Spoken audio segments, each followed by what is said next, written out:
ক্ষমতাসীন ব্যক্তি যারা হয় তাদেরকে যতই বোঝানো হোক, ক্ষমতা পাওয়ার কারণে তারা কোনো মানুষের সঠিক বুঝ তাদের কর্ণকহরে ঢুকায় না। যেমন মনে করেন, টাকলাকে অনেক বোঝানো হয়েছিল, টাকলা মুরাদ, তাকে অনেক বোঝানো হয়েছিল এই সমস্ত কথা বলো না, বন্ধ করো। ইসলাম বিরোধী কথা বলে কেউ টিকতে পারে নাই বাংলার জমিনে, তুমিও পারবে না।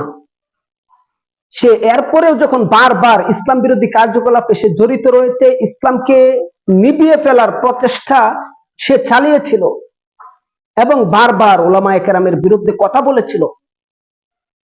এরপর যখন নারী কেলেঙ্কারিতে সে ধরা পড়ল, তার মন্ত্রিত্ব হারালো,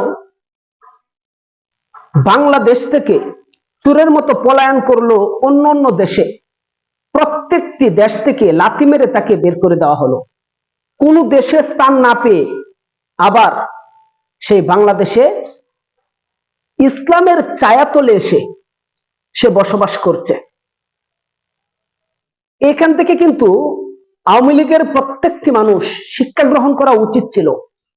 ছাত্রলীগ অনেক জ্বালাতন করেছে এদেশের মানুষকে, যুবলীগ অনেক নির্যাতন করেছে এদেশের মানুষকে, ক্ষমতার দাপটে মানুষকে মানুষ বলে তারা মনেই করেনি, পশুর মতো আচরণ করেছে বাংলাদেশের সহজ সরল সরলা অবলা মানুষদের সঙ্গে।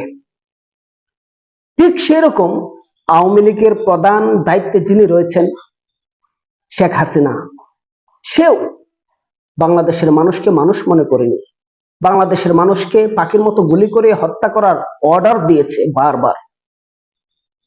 2013 সালে 5ই মে লক্ষ লক্ষ শিশু সন্তান সহ উলামায়ে কেরামকে তার অর্ডারে গুলির মাধ্যমে তো দুয়ারে পাঠিয়ে দিয়েছিল। এভাবে আজকে এই বাংলার জমিন থেকে তাকে চোরের মতো বিদায় নিতে হলো। আমরা আশা করিনি সে চোরের মতো বিদায় হোক, আমরা এটা কল্পনাও করিনি, আমরা এটা চাইও নি যে বাংলাদেশ থেকে একটা মানুষ চোরের মতো পালিয়ে যাক। কিন্তু কি করব, বৃক্ষ তোমার নাম কি, ফলে তার পরিচয়। যদি বীজটাই হয় এরকম, তাহলে ফল তো হবে সেই রকম। এটাই স্বাভাবিক, অস্বাভাবিকের কিছুই নয়। দর্শক, শেখ হাসিনা বিভিন্ন রাষ্ট্রে যাচ্ছে, কোন রাষ্ট্রে যায় তার ন্যায্য সম্মান কোন জায়গায় সে পাচ্ছে না।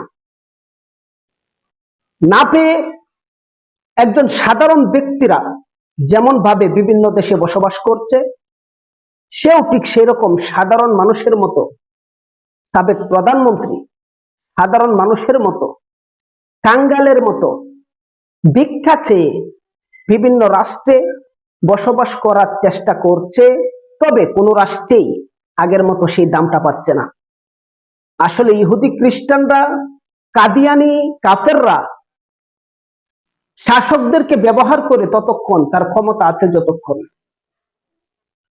যখন তার ক্ষমতা হারিয়ে ফেলে, তার দ্বারা তাদের কোনো ফায়দা হবে না জেনে তারা তখন তাকে নিক্ষিপ্ত করে ডাস্টবিনে।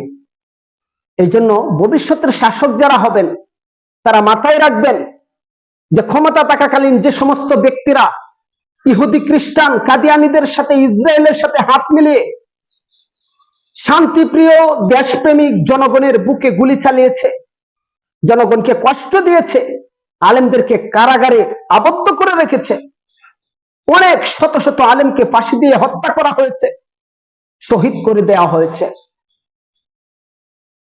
ওই রকম স্বৈরাচার শাসকদের মতো আপনারা হবেন না। যদি হন তাহলে তাদের অবস্থা যা হয়েছে আপনাদের অবস্থাও তাই হবে। এজন্য সবার জন্য, সমস্ত দলের জন্য আমার ছোট্ট করে এই ভিডিওতে আপনাদেরকে উপদেশ দিচ্ছি, আপনারা ইহুদি খ্রিস্টানদের কাছে বিকৃত হবেন না, আপনারা ইসরায়েলের কাছে বিকৃত হবেন না, কাদিয়ানি কাফেরদের কাছে আপনারা বিকৃত হবেন না, এবং কি এই প্রতিশ্রুতি নেন, প্রতিজ্ঞা করুন যে যদি আমি ক্ষমতায় আসতে পারি রাষ্ট্রীয়ভাবে কাদিয়ানিকে কাফের ঘোষণা করব, তাহলে দেশের জনগণ আপনাদেরকে ভোট দিবে, জয়যুক্ত করবে। শুধু খালি তাই নয়, যখনই আপনাদের উপরে বিপদ আসবে এ জাতি তার জীবন দিয়ে আপনাদেরকে রক্ষা করার চেষ্টা করবে ইনশাআল্লাহ।